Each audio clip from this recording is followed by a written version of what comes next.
tuko hapa kwa ajili ya kujiandaa na mchezo wa ligi kuu, lakini pia tuambie hali ya kikosi kwa tunamshukuru leo tumeanza mazoezi kwa pamoja kwenye pitch.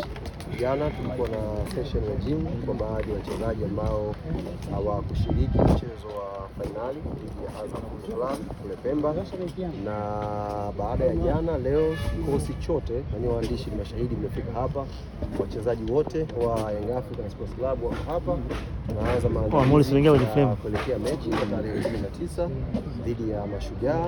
Baada ya hapo tutakuwa na mechi mbili za Champions League dhidi ya Al Ahly, na hizo ni mechi ambazo tumeziwekea akili kubwa sasa hivi. Kwanza mechi ya ligi, mechi ya Champions League.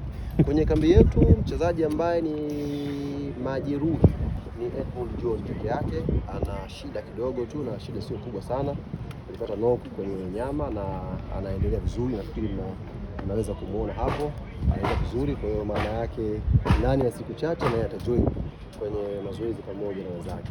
Kimsingi ni kwamba ukiondoa Edmund, wachezaji wote wako fiti. Clement Mzize yupo, ameanza mazoezi na anaendelea vizuri, alianza kule Zanzibar, Unguja, akaenda Pemba na sasa hivi anaendelea vizuri. Kwa hiyo tuna imani kama alituambia daktari, mwishoni mwa mwezi wa kwanza au mwanzoni wa mwezi wa pili tunaweza kuanza kumtumia Clement Mzize kwenye pitch.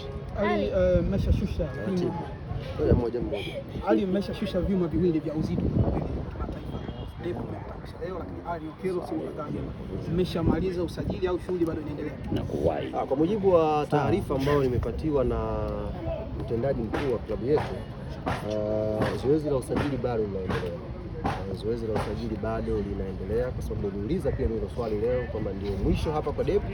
Viongozi wakaniambia bado kuna sajili nyingine zitaongezeka kwenye timu yetu. Lengo ni kuhakikisha tunaboresha timu. Unajua dirisha dogo ni unakwenda kuiboresha timu katika kila eneo ambalo unatakiwa liongezewe nguvu. Kwa hiyo baadhi ya maeneo ambayo ripoti ya benchi la ufundi imeonyesha yanakwenda kuongezewa nguvu, na usajili bado utaendelea. Ali tujamuona Djigui Diarra. Diarra ameshaingia.